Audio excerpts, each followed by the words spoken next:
Hello students, I welcome you all to my YouTube channel. बच्चों, आज का हमारा टॉपिक हम कंटिन्यू करेंगे क्लास 11 के पीरियोडिक क्लासिफिकेशन में इलेक्ट्रॉनिक कन्फिग्रेशन समझेंगे हम अक्रॉस पीरियड एंड ग्रुप, जहाँ पे हम एसपीडीएफ ब्लॉक एलिमेंट्स की बात करेंगे। हम और ज़्यादा इंसाइट्स में समझने की कोशिश करेंगे कि पीरियोडिक टेबल क्या होता है, क्या क्या सारी चीज़ आप इलेक्ट्रॉनिक कन्फिग्रेशन की हेल्प से आप बता सकते हो। पीरियोडिक टेबल में उसकी लोकेशन क्या है।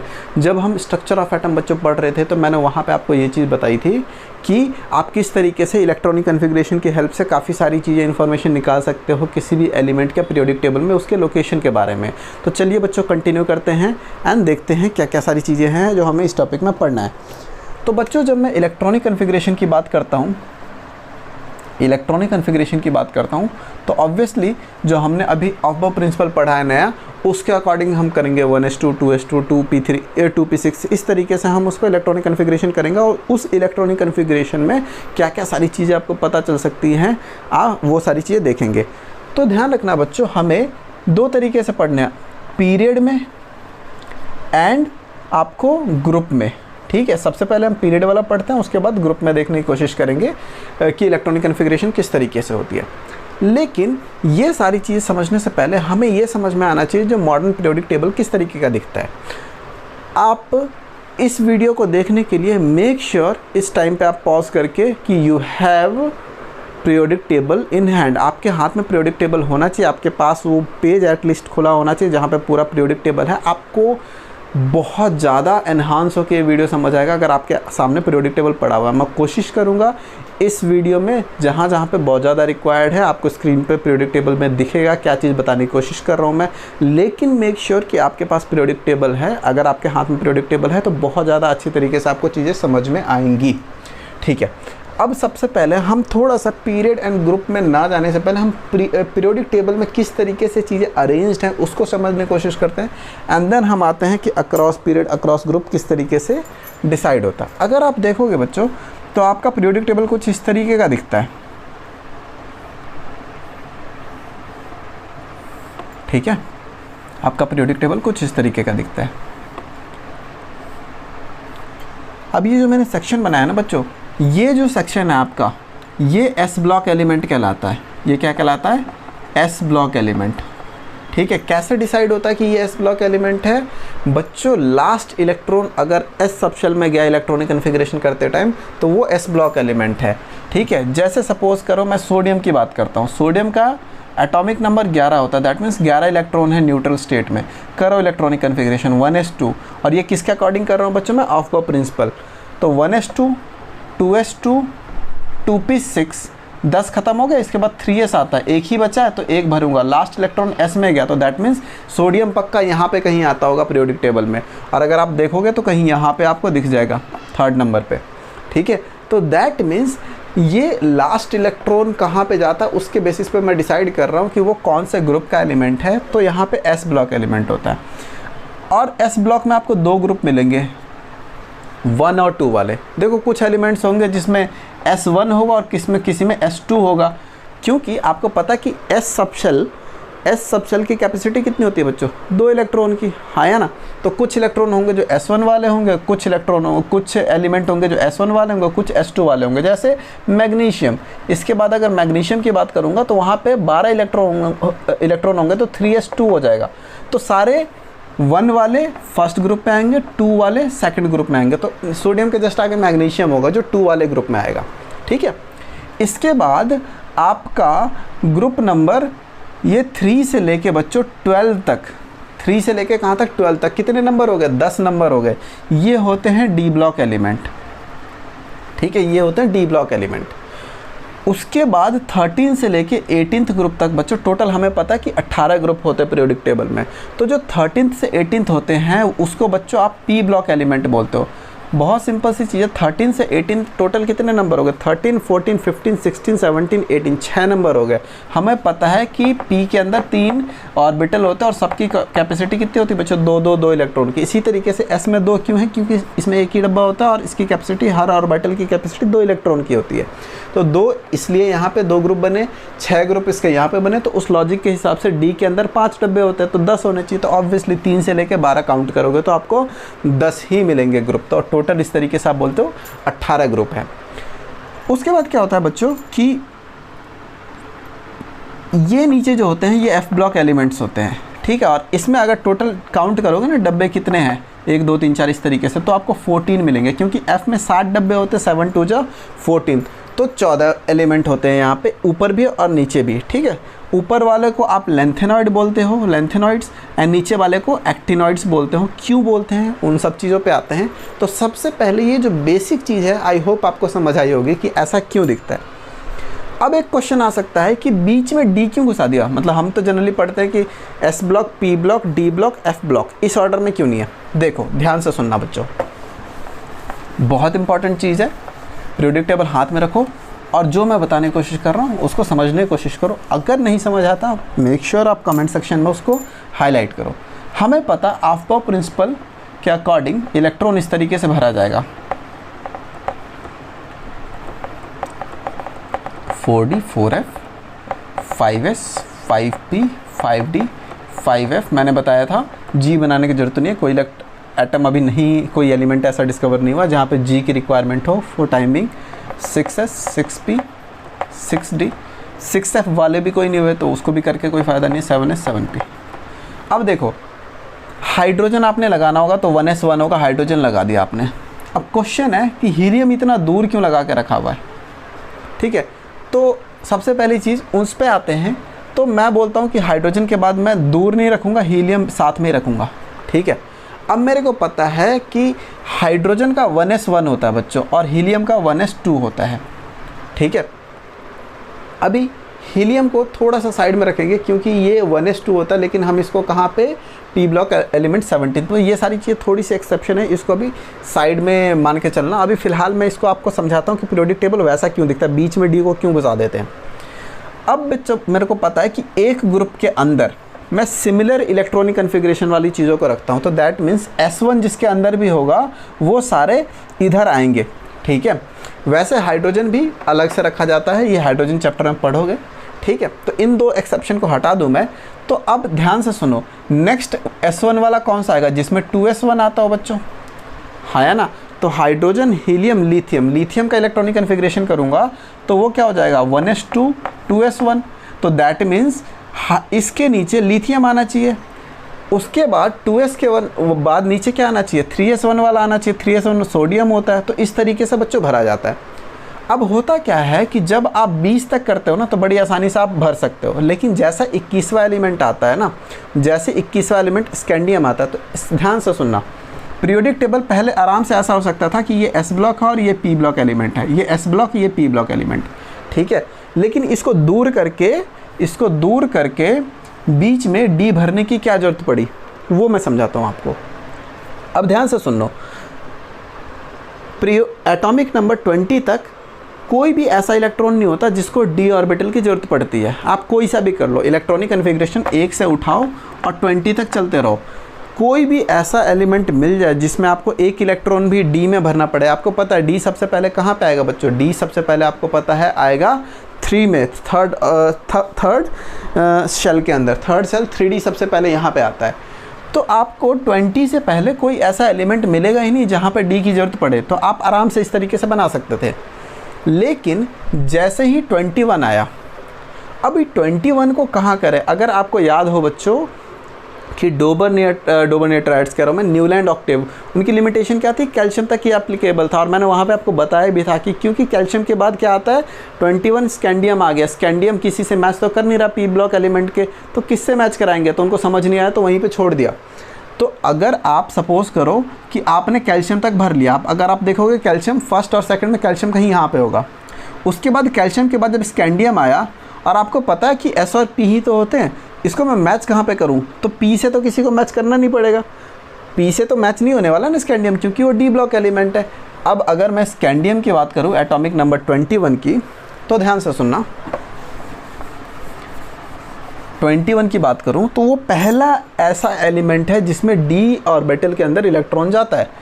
1s2 2s2 2p6 3s2 3p6 4s2 3d1 2 2 4 10 12 18 20 21 पहला ऐसा एलिमेंट आप पीरियड इसमें ऑफ प्रिंसिपल के अकॉर्डिंग भरो, इस तरीके से, तो आपको पता चलेगा कि 3p के बाद 4s बना और 4s के बाद फर्स्ट टाइम आप 3d में आ रहे हो और पहला ऐसा एलिमेंट आया स्कैंडियम जिसके अंदर d के अंदर इलेक्ट्रॉन जाना है। अब मेरे को नया ग्रुप बनाना पड़ेगा, जो मैं अभी तक समझ रहा हूँ कि S एंड P है, मेरे को एक नया ग्रुप बनाना पड़ेगा D ग्रुप। कहाँ पे रखूँगा? ऑब्वियसली S के बाद आ रहा है तो S के बीच में मेरे को D के लिए अलग से जगह बनानी पड़ेगी। कितनी जगह बनानी पड़ेगी? अगले 10 इलेक्ट्रॉन 3D के अंदर भरने वाले हैं, क्योंकि 21 से लेके 30 वाले सारे D ब्लॉक एलिमेंट है। तो मेरे को ऑब्वियसली 1 और 2 के बीच में 10 का गैप रखना पड़ेगा, जो 3rd से लेकर 12th तक होते हैं, जो D ब्लॉक होते हैं, और अल्टीमेटली फिर मेरे को P बनाना पड़ेगा। ठीक है, तो इस लॉजिक के हिसाब से बच्चों थोड़ी देर बाद 4f भी फर्स्ट टाइम आएगा। तो फिर हमने ऐसा क्यों नहीं किया? बहुत इंटरेस्टिंग चीज़ है जो बता रहा हूँ मैं, ध्यान से सुनो। कि जब मेरे को D के इंट्रोड्यूस होने के बाद D को बीच में करना पड़ा मैनेज, तो कहीं पे यहाँ पे 6s के बाद फर्स्ट टाइम 4f आ रहा, तो कहीं यहाँ पे 6s होगा। 6th अगर पीरियड देखोगे तो वहाँ पे 6s हो गए 2, है ना, 6s1 वाला और 6s2 वाला। तो उसके बाद मैंने ऐसा क्यों नहीं किया कि ये s फिर 14 आपको पहले f के करने पड़ेंगे, फिर ये d है और फिर ये p है। आइडियली तो पीरियोडिक टेबल फिर ऐसा दिखना चाहिए था, हाँ या ना। और टोटल नंबर ऑफ ग्रुप्स कितने होने चाहिए थे? 2, आपका 14, 10 और 6, तो आप 18 + 14 32 होने चाहिए थे। देखो बच्चों, बिल्कुल ऐसा हो सकता था, कोई गलत चीज़ नहीं है इसमें, बिल्कुल ऐसा हो सकता था, लेकिन इससे पीरियोडिक टेबल को मैनेज करना थोड़ा सा मुश्किल हो जाता है। और एक्चुअली में पीरियोडिक टेबल ऐसा ही होता है, आप जस्ट क्या बोलते हो कि भाई इसको थोड़ा चिपका के ही बनाओ, और इसको जो यहाँ से बनना चाहिए था ये, इसको थोड़ा नीचे बना दो, ताकि दिखने में भी ईजी हो, समझने में भी ईजी हो। क्योंकि एज सच यहाँ पर कितने, एक ग्रुप के अंदर कितने एलिमेंट्स आएंगे? 1 2 1 2 1 2 1 2, क्योंकि यहाँ पे 1 2 1 2 इसी तरीके से।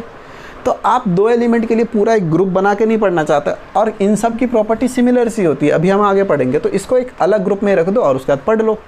तो आई होप बच्चों समझ आएगा कि मॉडर्न पीरियोडिक टेबल जिस तरीके से दिखता है वो वैसा ही क्यों दिखता है, क्यों हम इसको नीचे रख लेते हैं।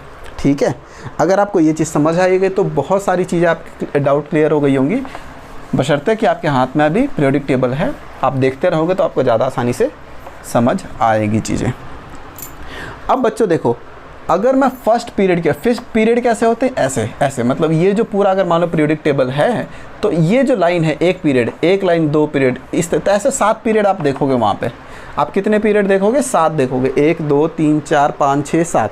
और जो वर्टिकल लाइन्स होती है उसको ग्रुप बोलते हैं, वैसे 18 ग्रुप होते हैं और 7 पीरियड, तो आपको 7 पीरियड दिखेंगे। तो इलेक्ट्रॉनिक कन्फिग्रेशन में आपको ये पता करना है कि आप कौन से पीरियड में हो। तो सपोज करो मैं क्या करता हूँ, कार्बन की बात करता हूँ। ठीक है, कार्बन का electronic configuration 1s2 2s2 2p, कितना हो गया बच्चों? 2p2, 6 इलेक्ट्रॉन भरने। तो 2s2 1s2 2s2 2p2, last वाले के आगे जो ये नंबर है ना 2, इसको देखो, ये बताता है कि कौन से पीरियड में आपका वो एलिमेंट है। आप कार्बन को देखोगे ना तो ऊपर जो हाइड्रोजन हीलियम वाली फर्स्ट लाइन है उसको छोड़ के सेकंड लाइन में कहीं यहाँ पे आपको कार्बन दिख जाएगा। और ये चीज़ बता रहा है कि भाई सेकंड पीरियड में देखो, सेकंड पीरियड में कहाँ पे देखो 2p2 का मतलब हमेशा जो लास्ट इलेक्ट्रॉन जहाँ गया है उसी के ऊपर बहुत सारी चीज़ें डिसाइड होंगी। सेकंड पीरियड में देखो, कहाँ देखो? सेकंड पीरियड में P के सेकंड में देखो, P में टोटल कितने होते हैं? 6 होते हैं। P स्टार्ट कहाँ से होता है बच्चों? 13 से 18। तो P का सेकंड कौन सा होगा? 13th 14th हो गया। तो 14th ग्रुप के सेकंड पीरियड में देखो, 14th ग्रुप के सेकंड पीरियड में देखो, जो पॉइंट बच्चा वो आपका कार्बन वहीं पे रखा जाएगा। आपके पास पीरियोडिक टेबल है, देखो। अब ये 14th पे कैसे है? P2 को देख के मेरे को पता है कि S में 2 होते हैं, D में 10 होते हैं, P में 6 होते हैं, S 1 2 होता है, D 3 to 12 होता है, and P 13 to 18th group होता है। तो अगर मैं P3 बोलूँगा तो 13th के बाद 3rd, तो 13th 14th 15th की बात कर रहा हूँ। मैं P2 बोल रहा हूँ तो 13th 14th की बात कर रहा हूँ। P6 बोल रहा हूँ मैं 18th की बात कर रहा हूँ। D2 बोल रहा हूँ मतलब D1 आपका 3 होगा तो D2 आपका 4 होगा, तो मैं 4th ग्रुप की बात कर रहा हूँ। और जो भी ये नंबर आगे दिखे वो आपका पीरियड होगा, तो उसके हिसाब से आप बता दोगे एग्जैक्ट लोकेशन पीरियोडिक टेबल में किसी भी एलिमेंट की। अगर ये चीज़ आपको समझ आई है तो कौन से पीरियड में कितने एलिमेंट होते हैं ये बहुत इजी है बताना। अगर आप फर्स्ट की बात करोगे तो 2 एलिमेंट आएंगे, जनरली डबल, ठीक है। हाइड्रोजन हीलियम देखोगे तो फर्स्ट में आएंगे। फिर सेकंड पीरियड की बात करूं तो सेकंड पीरियड की बात करोगे तो देखो फर्स्ट पीरियड में 1s, सेकंड पीरियड में 2s 2p।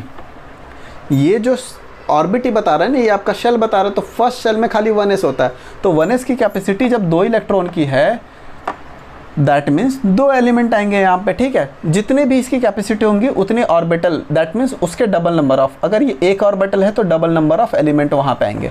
अगर मैं सेकंड सब शेल की बात करूँ तो सेकंड शेल में आपका 2s और 2p होता है। s की कैपेसिटी 2 इलेक्ट्रॉन की, p की कैपेसिटी 6 इलेक्ट्रॉन की। टोटल कितने हो गए बच्चों? 1 2 3 4, 4 डब्बे हुए, 4 × 2, आपके पास 8 एलिमेंट होंगे। तो यहाँ पे देखोगे तो हाइड्रोजन हीलियम, लिथियम, बेरिलियम, फिर यहाँ से थोड़ा जितना भी आपको डी ब्लॉक एलिमेंट नहीं है ना, क्योंकि आपका hydrogen helium, lithium, beryllium, boron is not D block element, तो मैं यहाँ से स्टार्ट नहीं करूँगा, दूर से। और कितना गैप छोड़ूंगा? 3rd ग्रुप से लेकर 12th ग्रुप वाला छुटा रहेगा, तो 13th से मैं ये स्टार्ट करूँगा। अब अगर मैं देखूँगा तो boron, carbon, nitrogen, oxygen, fluorine, neon, तो देखो 1 2 3 4 5 6 7 8। कैसे? क्योंकि 2s में मैं सेकंड की बात करूं तो सेकंड के अंदर 2s एंड 2p होते हैं। s में 2s 1 वाला एक एलिमेंट होगा, 2s 2 वाला एक एलिमेंट होगा, तो ये 2s 1 वाला एलिमेंट है। देखोगे लिथियम के पीछे तो 2s 1 होगा, बेरिलियम के पीछे 2s 2 होगा, और p में 2p 1 से स्टार्ट होगा, 2p 6 तक चलेगा, तो ये 1 2 3 4 5 6, ये 2p 6 होगा, ये 2p 5 होगा, इसी तरीके से ये 2p 1 होगा। तो इस तरीके से आप पता कर सकते हो कि पीरियड के अंदर कितने एलिमेंट होते हैं। अगर आपसे कोई क्वेश्चन पूछे बच्चों कि 5th पीरियड में कितने एलिमेंट होते हैं, अगर आपसे सिंपली एक क्वेश्चन पूछ ले कोई कि 5th पीरियड में कितने एलिमेंट होते हैं, तो ध्यान से देखो, मेरे को पता है 5th पीरियड में क्या क्या सारी चीज़ें होंगी। अगर मैं 5th पीरियड की बात करूं तो स्टार्टिंग में 2 ग्रुप किसकी होंगी बच्चों? 5s की। और जब ये थोड़ा और इलेक्ट्रॉनिक कन्फिग्रेशन पढ़ोगे तो आपको पता चलेगा कि यहाँ पे जो होता है इलेक्ट्रॉनिक कन्फिग्रेशन के बेसिस पे, तो अगर सिंपली मैं नंबर ऑफ़ एलिमेंट्स की बात करूँ तो देखो यहाँ पे 2 s वाले होंगे, उसके बाद 10 d वाले होंगे, और बच्चों 6 p वाले होंगे। कितने हो गए टोटल? 18 एलिमेंट होंगे, क्योंकि जो FF है वो तो नीचे हम बनाते हैं, उसको उस पीरियड में काउंट नहीं करते, उसको अलग से हम बना के रखते हैं मॉडर्न पीरियोडिक टेबल में। तो 18 एलिमेंट होंगे। कैसे? 2 s के, 10 d के एंड 6 p के। आई होप बच्चों आपको समझ आया होगा किस तरीके से हम पता करते हैं कौन से पीरियड में कितने एलिमेंट हैं, और कैसे इलेक्ट्रॉनिक कन्फिग्रेशन की हेल्प से आप ये बता सकते हो कि पिन पॉइंट कर सकते हो एग्जैक्ट लोकेशन पीरियोडिक टेबल में उस पर्टिकुलर एलिमेंट की। अब बच्चों जब मैं ग्रुप वाइज पढ़ना है मेरे को, ग्रुप वाइज, तो मैंने आपको थोड़ी देर पहले बताया कि ग्रुप में डालने के लिए आप देखोगे तो अगर फर्स्ट ग्रुप की बात करूँगा तो सारे S1 वाले होंगे, ऊपर से नीचे तक 1s1 2s1 3s1 4s1। अगर सेकंड ग्रुप की बात करोगे तो S2 वाले होंगे। अगर आप 18th ग्रुप की बात कर रहे हो तो P6 लास्ट में होगा सबके, क्योंकि वो P का लास्ट है, ठीक है। तो P6 सब में होगा स्टार्टिंग से लेकर एंड तक, ठीक है। अब ये चीज़ आपको समझ आ रही है, 2p6 3p6 इस तरीके से सारे के सारे होंगे। तो दैट मीन्स ग्रुप में इसी बेसिस पर डिवाइड किया जाता है कि सिमिलर इलेक्ट्रॉनिक कन्फिग्रेशन होता है। तो जब मैं ग्रुप में पढ़ा रहा हूँ तो आपको सिमिलर सी इलेक्ट्रॉनिक कन्फिग्रेशन दिखेगी। अब आपको पता है कि ग्रुप वाइज अगर मैं बात करता हूँ तो 4 ग्रुप होते हैं। S ग्रुप एलिमेंट, अगर ब्लॉक वाइज मैं बोलूँ, S ब्लॉक एलिमेंट हो गया, P ब्लॉक एलिमेंट हो गया, D ब्लॉक एलिमेंट हो गया, F ब्लॉक एलिमेंट। आपको पता है S की 2 ग्रुप होती हैं, फिर आपके पास D की 10 ग्रुप, D के आपके 10 ग्रुप होते हैं, P के आपके 6 ग्रुप होते हैं, और अल्टीमेटली लास्ट में नीचे आप क्या बनाते हो? F बनाते हो। तो S block element, P block element, D block element and this is F block element. अब हर ग्रुप के बारे में कुछ कुछ उनके कैरेक्टरिस्टिक्स है जिसको हम पढ़ते हैं, चारों के बारे में पढ़ेंगे, देन वीडियो ख़त्म करेंगे एंड हमारे पास बस एक टॉपिक बच जाएगा, पीरियोडिक ट्रेंड, जो आप बोल सकते हो कि इस चैप्टर का सबसे इम्पॉर्टेंट टॉपिक है। एक वीडियो और आएगी, आपका चैप्टर ये ख़त्म हो जाएगा। तो अगर आपने पुरानी वीडियोस नहीं देखी हैं प्लीज़ देखो, और साथ के साथ रिवाइज करो, क्वेश्चन पूछो। ओके ठीक है, तो सबसे पहले आते हैं बच्चों S ब्लॉक एलिमेंट पे। जो आपके ग्रुप 1 एंड ग्रुप 2 होते हैं पीरियोडिक टेबल में, they R S block element. मैं एक एक पॉइंट लिखूंगा, उसको समझाऊंगा, तो जब आप नोट्स बना रहे हो अभी साथ के साथ, तो उस एक एक पॉइंट को नोट करते रहो, और एलोबरेशन जब मैं दे रहा हूँ तो उसको आप समझ जाओ और उसको भी नोट कर सकते हो, ठीक है। तो ग्रुप 1 एंड ग्रुप 2 को आप क्या कंबाइंड एस ब्लॉक एलिमेंट बोलते हो। ग्रुप 1 को आप एल्कली मेटल्स बोलते हो, एल्कली मेटल्स, बेसिक ऑक्साइड बनाते हैं ये, और ये एल्कलाइन अर्थ मेटल बोलते हो, ठीक है। अर्थ क्रस्ट में मिलता है इसलिए these are alkaline earth metal. अगर मैं बच्चों जनरल इलेक्ट्रॉनिक कन्फिग्रेशन की बात करूँ तो दिस इज NS1। NS1 का मतलब क्या होता है, फर्स्ट ग्रुप का किसी का भी देखोगे n की वैल्यू, दैट मीन्स पीरियड की वैल्यू चेंज होती रहेगी, प्रिंसिपल क्वांटम नंबर ये है n, उसकी वैल्यू चेंज होती रहेगी 1 2 3 4, लेकिन S1 सब में रहेगा। इसी तरीके से ये NS2 हो गया। आई होप ये पॉइंट आपको क्लियर है, ठीक है। अगर बच्चों नेक्स्ट पॉइंट की बात करूँ, नेक्स्ट पॉइंट की बात करूँ तो they are highly reactive, they are highly reactive, they are highly reactive,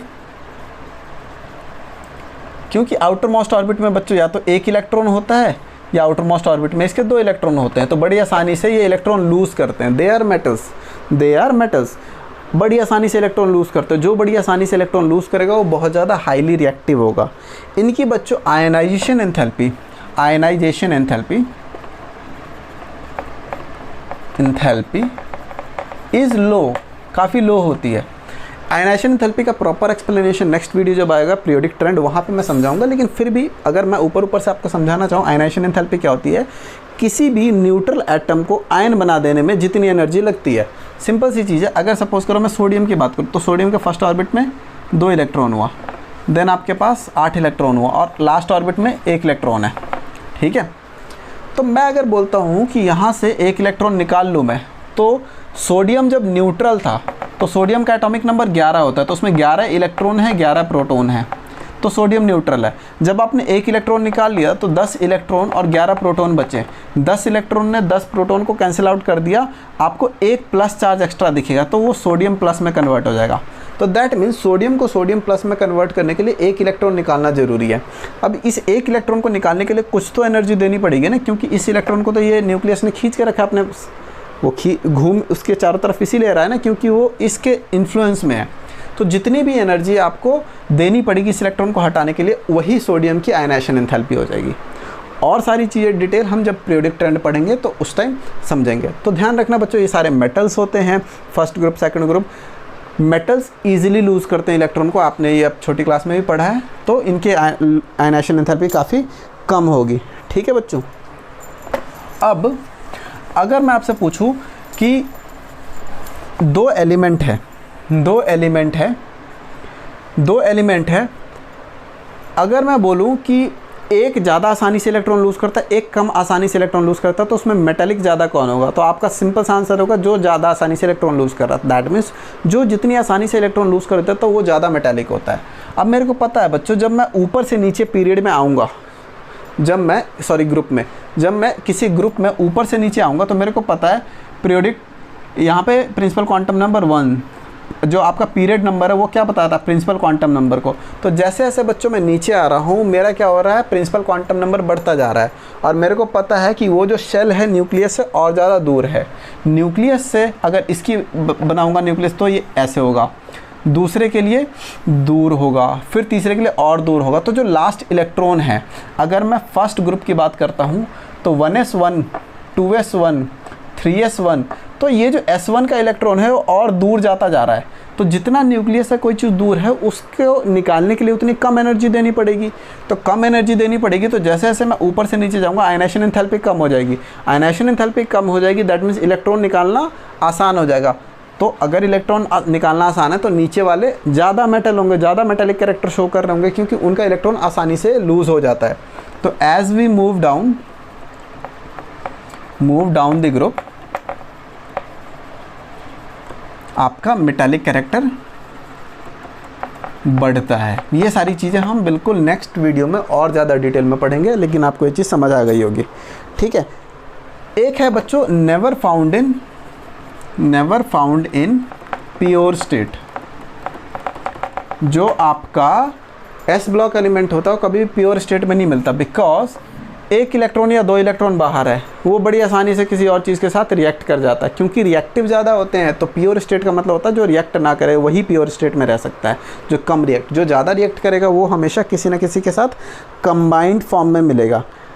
और लास्ट पॉइंट बच्चों क्या है, अगर आप लिथियम एंड बेरिलियम को छोड़ दो, दैट मीन्स दोनों ग्रुप के फर्स्ट एलिमेंट, आप ये भी आगे पढ़ोगे जाके कि हर ग्रुप का जो फर्स्ट एलिमेंट होता है ना उसका बिहेवियर थोड़ा सा डिफरेंट होता है, एनोमलस बिहेवियर बोलते हैं।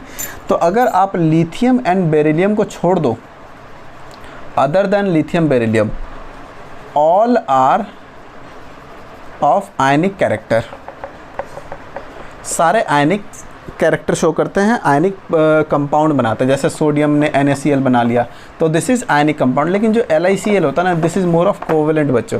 तो ये हम डिटेल में देखेंगे क्या सारी चीज़ें होती हैं बाद में जब हम केमिकल बॉन्डिंग पढ़ेंगे, लेकिन फ़िलहाल के लिए आप ये समझ के रखो कि लिथियम एंड बेरिलियम को छोड़ के most of the elements are ionic in nature. I hope बच्चों आपको ये चीज़ बिल्कुल अच्छे से क्लियर हो गई है। नाउ हम चलते हैं P ब्लॉक एलिमेंट पे। P block element, P block element आपको पता है बच्चों ग्रुप कहाँ से स्टार्ट होता है, ग्रुप 13 से लेके ग्रुप 18 तक 6 ग्रुप होंगे total, they are part of P block element. ठीक है, एक और चीज़ मैं आपको बता दूं, जो S and P block element को कंबाइंडली क्या बोलते हो, रिप्रेजेंटेटिव ग्रुप एलिमेंट या मेन ग्रुप एलिमेंट। ठीक है, ये याद रखना कि S एंड P को कंबाइंड साथ में क्या बोलते हो, रिप्रेजेंटेटिव ग्रुप एलिमेंट, या आप उसको क्या बोलते हो बच्चों, मेन ग्रुप एलिमेंट। ठीक है, अगर मैं इलेक्ट्रॉनिक कन्फिग्रेशन की बात करूँ बच्चों तो इसका इलेक्ट्रॉनिक कन्फिग्रेशन NH2NP126 होता है। इसका सिंपल मतलब क्या है कि अगर सपोज करो मैं 13th group, 14th, 15th, 16th, 17th, 18th की बात करूँ, 13th ग्रुप में बच्चों कौन कौन से आएंगे, अगर मैं बात करूँ 13th की तो hydrogen, helium, lithium, beryllium, boron. Boron सबसे पहला है आपका किसका, 13th ग्रुप का। इसका इलेक्ट्रॉनिक कन्फिग्रेशन लिखो, बोरोन कितना हो गया, hydrogen, helium, lithium, beryllium, boron 5 का इलेक्ट्रॉनिक कन्फिग्रेशन लिखना बच्चों, 1s2, 2s2, 2p1। ध्यान से देखो 2s2, 2p1, NH2NP126, तो इस केस में NH2NP1 हो गया। n का मतलब क्या है, दोनों जगह n से बताता है कि जहाँ पे यहाँ पे जो n की वैल्यू होगी वही वैल्यू यहाँ पे भी होगी। तो दिख रही है मेरे को 2s2, 2p1। इसी तरीके से 14th का करोगे तो 2s2, 2p2। अगर आप थर्ड पीरियड में चले जाओगे तो 3s2, 3p1, 3s2, 3p2। इसी तरीके से लास्ट तक जाओगे तो 2s2, 2p6। अगर आप 18th का देखोगे तो 2s2, 2p6 दिखेगा आपको, किसका बच्चों, आपको नियोन का दिखेगा। ठीक है, तो ये चीज़ आपको बताती है कि इस तरीके से क्यों लिखा गया। तो इलेक्ट्रॉनिक कन्फिग्रेशन को इस तरीके से मैं क्यों बोल रहा हूँ, क्योंकि सबके लिए NS जो आपका S ऑर्बिटल उसमें 2 पक्का भरे हुए होंगे, और P में डिपेंड करता है कि कौन से ग्रुप में है, 1 से लेके 6 तक भरेगा, क्योंकि NS2 तो पहले ही इसका जो S ब्लॉक एलिमेंट है वहाँ पे भर चुका होगा। तो P में 1 से लेके 6 तक हो सकते हैं डिपेंडिंग अपॉन कौन से ग्रुप है। तो NH2NP126, N का मतलब क्या है, जो N की वैल्यू यहाँ पे होगी वही N की वैल्यू वहाँ पे होगी, आपको दिख भी रही है वो चीज़। ठीक है, N की वैल्यू बस पीरियड के साथ चेंज होती रहेगी। तो आई होप आपको ये चीज़ बच्चों समझ आ गई है, और नहीं भी आई है तो कोई दिक्कत नहीं है बच्चों, आप बस कमेंट सेक्शन में बताओ आपको ये चीज़ समझ नहीं आई। ठीक है, अब बच्चों जो 18th ग्रुप होता है उसको नोबेल गैस बोलते हैं। ठीक है, नोबेल गैस का मतलब क्या होता है, नोबेल का मतलब होता है जो शांत हो, बिल्कुल आसान, नोबेल पीस प्राइज़, ये सारी आप याद करने के लिए बोल सकते हो। पीस में हो जो रिएक्ट कम करता हो उसको नोबेल गैस बोलते हैं। तो इनका बच्चों ऑक्टेट पूरा होता है, ये आपने पढ़ रखा होगा। तो इनका ऑक्टेट कंप्लीट होता है तो ये लेस रिएक्टिव होते हैं, इसको अपने आप को सेटिस्फाई करने की, इलेक्ट्रॉन लूज़ या गेन करने की ज़रूरत नहीं पड़ती। तो अगर आपसे पूछे नोबेल क्यों होते हैं, क्योंकि रिएक्ट नहीं करते ये, या ना के बराबर करते हैं। आप 12th में जाके पढ़ोगे कुछ रिएक्शन, लेकिन फ़िलहाल के लिए आप मान के चलो कि नोबेल गैस ना के बराबर रिएक्ट करते हैं, that is why call they are noble gas. 18th group जो होता है वो आपका नोबेल गैस कहलाता है। अगर आप 17th ग्रुप की बात करोगे तो बच्चों उनको हैलोजेंस बोलते हैं। जो आपका ये होता है ना, क्लोरीन, फ्लोरीन, ब्रोमीन, आयोडीन, ये वाला जो ग्रुप होता है इसको आप हैलोजेंस बोलते हो। हैलोजेंस उसको बोलते हैं जो सॉल्ट्स बनाते हैं। तो NaCl, ये सारे जो आपके सॉल्ट होते हैं, इसीलिए इसको आप क्या बोलते हो, हैलोजेंस बोलते हैं। समुद्र में मिलते हैं लगभग सारे के सारे। ठीक है। समुद्र के पानी में आपको मिल जाएगा आयोडीन, ब्रोमीन, क्लोरीन, ये सारी चीज़ें। और समुद्र के पानी में इन सब के सॉल्ट्स भी मिल जाएंगे, NaCl, MgCl2, Na, ये सारी चीज़ें आपको मिल जाएगी समुद्र के पानी में, ठीक है। देन अगेन बच्चों 16th ग्रुप को आप कैल्कोजेंस बोलते हो, जो ऑक्सीजन वाला ग्रुप होता है ना, ठीक है। Oxygen, sulphur, selenium, tellurium, polonium, इस वाले को आप क्या बोलते हो बच्चों? कैल्कोजेंस बोलते हो। तो आई होप बच्चों आपको ये चीज़ समझ आई होगी। एंड लास्ट पॉइंट क्या है बच्चों कि जो पी ब्लॉक एलिमेंट्स होते हैं उनकी इलेक्ट्रॉन गेन एंथैल्पी काफ़ी नेगेटिव होती है। इलेक्ट्रॉन गेन एंथैल्पी नेगेटिव होती है। इसमें डिटेल में भी नहीं जाते, जब हम पीरियोडिक ट्रेंड पढ़ेंगे तो मैं आपको बताऊंगा इलेक्ट्रॉन गेन एंथैल्पी क्या होती है। लेकिन फ़िलहाल के लिए याद रखो कि पी ब्लॉक की आपकी इलेक्ट्रॉन गेन एंथैल्पी नेगेटिव होती है बच्चों, ठीक है। अब नेक्स्ट स्टार्ट करते हैं डी ब्लॉक एलिमेंट। नेक्स्ट क्या है बच्चों? D block element. Okay, D block element आपको पता है पीरियोडिक टेबल में कहाँ पे दिखते हैं डी ब्लॉक एलिमेंट? सबसे पहली चीज़, they are called transition elements. क्या बोलते हो बच्चों? Transition elements. क्यों बोलते हैं अभी आते हैं उस चीज़ पे। ग्रुप 3rd से लेके 12th तक आपको डी ब्लॉक एलिमेंट मिल जाएंगे पीरियोडिक टेबल में। इनकी इलेक्ट्रॉनिक कन्फिग्रेशन की बात करोगे बच्चों तो n-1 d 1 to 10 ns 0 to 2, ठीक है। अगर आप बात करोगे इसकी तो आपको दिखेगा बच्चों कि n-1 d 1 to 10 ns 0 to 2, इसका क्या मतलब होता है? मैं एक एग्जांपल लेता हूँ, आपको बड़ी आसानी से समझ आएगा। मैं स्कैंडियम का ही एग्जांपल लेता हूँ, ठीक है। स्कैंडियम का आप ध्यान से सुनना बच्चों। स्कैंडियम का electronic configuration 21, 1s2 2s2 2p6 3s2 3p6 3p6 4s2 3d1। ध्यान से सुनना, 4s जो d के आगे n की वैल्यू होगी उससे एक ज़्यादा, या जो s के आगे n की वैल्यू होगी उससे एक कम d की वैल्यू होगी। दिख रही है आपको कि आपको s में 4 दिख रहा है तो d में n अगर 4 है तो d में 4 - 1 3 दिख रहा है, तो 3d दिख रहा है आपको। तो 4s में बच्चों 0 to 2 के बीच में है, बिल्कुल है। और 3d में 1 से 10 के बीच में है, बिल्कुल है। तो ये आपका इलेक्ट्रॉनिक कन्फिग्रेशन हो गया। किसी भी डी ब्लॉक एलिमेंट का इलेक्ट्रॉनिक कन्फिग्रेशन लिखोगे इसको ज़रूर सेटिस्फाई करेगा, आप इसको याद रख सकते हो, ठीक है। उसके बाद बच्चों अगर आप नोट करोगे इम्पॉर्टेंट चीज़ है, ऑल मेटल्स, सारे डी ब्लॉक एलिमेंट्स मेटल होते हैं, ठीक है। पीरियोडिक टेबल में लगभग 78% एलिमेंट्स जितने भी है दे आर मेटल्स बच्चों। उसके बाद कलर्ड आयन शो करते हैं। अगर आपने देखा हो आयरन सल्फेट, कॉपर सल्फेट, सबका अपना एक कलर होता है। कॉपर, आयरन, ये सारे डी ब्लॉक एलिमेंट है। तो आप कॉपर सल्फेट देखोगे ब्लू कलर का होता है उसका ion. Iron sulphate greenish yellow type का होता है। तो दैट मीन्स जो डी ब्लॉक एलिमेंट्स होते हैं कलर्ड आयन शो करते हैं। एंड ये वेरिएबल ऑक्सीडेशन स्टेट शो करते हैं। Variable oxidation state, variable oxidation state क्या है, क्या सारी चीज़ें हैं, ये जब आप रिडॉक्स पढ़ोगे ना बच्चों तो बहुत आसानी से ये सारी चीज़ें आपको क्लियर हो जाएंगी। फिलहाल के लिए वेरिएबल ऑक्सीडेशन स्टेट का मतलब होता है आप वैलेंसी जैसा समझो, मल्टीपल वैलेंसी तो नहीं बोल सकते, वैलेंसी सेम होती है। ऑक्सीडेशन स्टेट ये होता है कि डिफरेंट एलिमेंट्स में कितने इलेक्ट्रॉन से वो सेटिस्फाई हो रहे हैं। सिंपली अभी फ़िलहाल के लिए इतना समझ लो कि ये कलर्ड आयन शो करते हैं और वेरिएबल ऑक्सीडेशन स्टेट शो करते हैं ये बच्चों, ठीक है। अगर इतना आपको समझ आ गया तो एक लास्ट चीज़ जो आपको ध्यान रखनी है कि अगर आप देखोगे तो आपको 3D सीरीज़ मिलेगी। पहला जो सीरीज़ होता है जो स्कैंडियम वाला है जिंक तक, वो 3D सीरीज़ कहलाती है। फिर 4D series, 5D series, 6D series होती है। ये 4 सीरीज़ आपको मिलेगी किस में बच्चों? डी ब्लॉक एलिमेंट में, ठीक है। इन सब का जो लास्ट एलिमेंट है, जिंक हो गया, कैडमियम हो गया बच्चों, एंड मरकरी जो हो गया, अगर मैं स्टार्टिंग के 3 की बात करूं तो इन सब का इलेक्ट्रॉनिक कन्फिग्रेशन में पीछे 3D10, 4D10, 5D10 ये आपको दिखेगा। और जब भी ये D10 हो गया ना तो दैट मीन्स इनका इलेक्ट्रॉनिक कन्फिग्रेशन फुल्ली फिल्ड है। S भी फुल्ली फिल्ड है, P भी फुल्ली फिल्ड है, D भी फुल्ली फिल्ड है। तो इनको बच्चों ट्रांजिशन एलिमेंट्स नहीं बोलते हैं, ध्यान रखना ये बहुत इंपॉर्टेंट है। इनको ट्रांजिशन एलिमेंट्स नहीं बोलते हो, ठीक है, ट्रांजिशन एलिमेंट के लिए डी कंप्लीट नहीं होना चाहिए।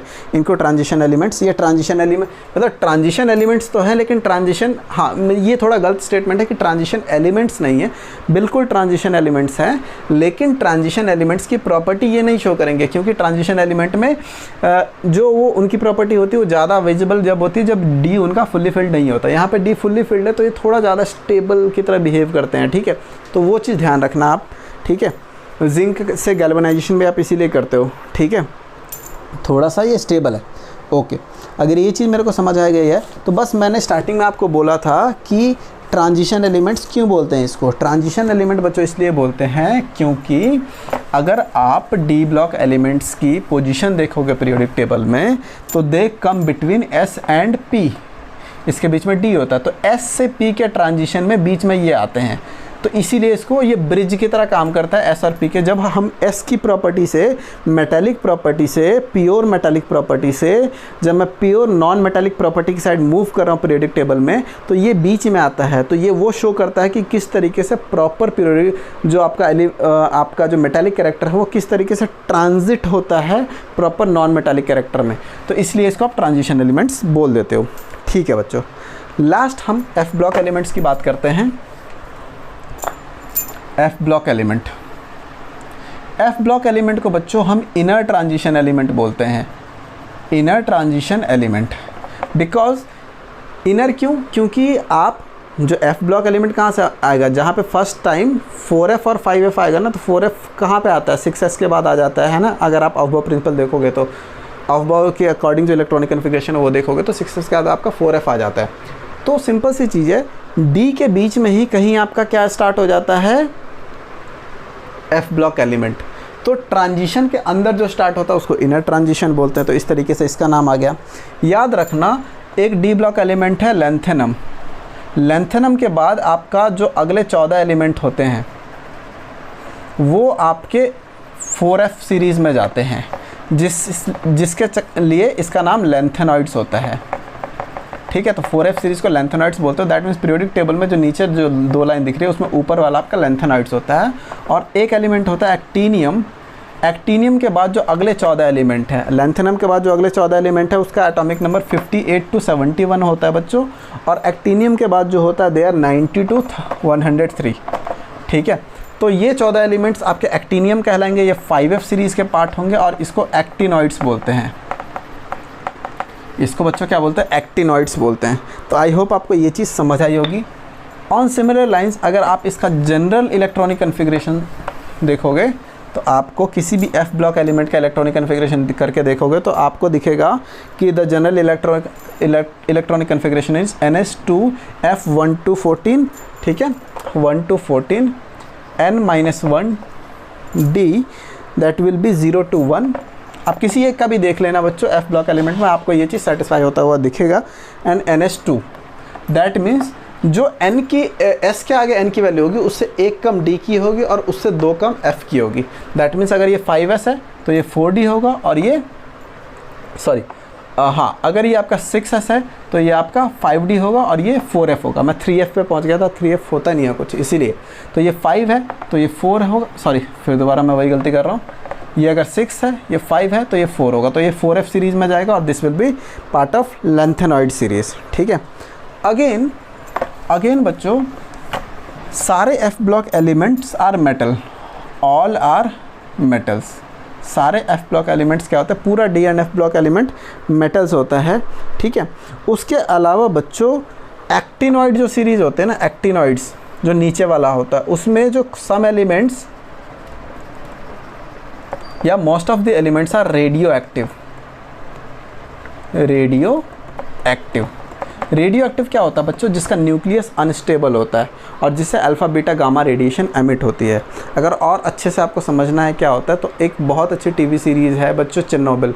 वो बेसिकली यूक्रेन में एक सिटी थी प्रिप्यात करके, वहाँ पे न्यूक्लियर डिजास्टर के ऊपर बेस्ड है। अगर आप देखोगे तो बहुत हाईली रेटेड है वो, बहुत अच्छा, काफ़ी सारी इन्फॉर्मेशन आपको पता चलेगी और बहुत मास्टर क्लास, बहुत बड़ा भी नहीं, 4-5 घंटे का आप टाइम निकाल सकते हो। तो आप वो देखो चेरनोबिल सीरीज़, आपको और अच्छे से समझ आएगी कि किस तरीके से रिएक्टर्स काम करते हैं, रेडियो एक्टिव एलिमेंट्स क्या होते हैं, उसके क्या क्या नुकसान होते हैं इंसानों की बॉडी पे, ठीक है। ओके, इस पे डिटेल में कोई और वीडियो बनाया जा सकता है रेडियो एक्टिविटी पे। तो सिंपली आप ये समझो, अनस्टेबल न्यूक्लियस होते हैं, स्टेबिलिटी के लिए अपने में रेडिएशन सबमिट करते हैं। यूरेनियम, ये सारे आपके क्या होते हैं, रेडियो एक्टिव एलिमेंट होते हैं। डेंजरस होते हैं ये कभी भी कंज्यूम मत करना अगर गलती से कहीं दिखे, वैसे आपको मिलेगा नहीं डे टू डे लाइफ में, लेकिन दीज आर हाईली डेंजरस, ठीक है। एंड एक लास्ट चीज़ होती है कि elements after uranium are called transuranium element. That means periodic table में यूरेनियम के जो एटॉमिक नंबर है उसके बाद के सारे एटॉमिक नंबर को आप ट्रांस यूरेनियम एलिमेंट्स बोलते हो। तो ये कुछ पॉइंट्स थे बच्चों जो हमने SPDF ब्लॉक्स में कवर करें। अभी अगर मैं बात करूँ तो पीरियोडिक ट्रेंड जो मेन टॉपिक है वो बचा हुआ है, और थोड़ा सा metal, non metal and metalloids के बारे में मैं बात करूँगा। एक वीडियो आएगी उसमें आपका ये चैप्टर ख़त्म हो जाएगा। इस तरीके से आपके 3 चैप्टर ख़त्म हो जाएंगे जब ये चैप्टर ख़त्म होगा, and then will move to बच्चों केमिकल बॉन्डिंग। तो आई होप बच्चों आपको ये वीडियो समझ आई है। अगर नहीं कुछ भी डाउट है तो प्लीज़ कमेंट सेक्शन में लिखो। Thanks for watching this video. अगर आपको वीडियो पसंद आई है तो लाइक शेयर सब्सक्राइब जरूर करना। बाय बाय बच्चों।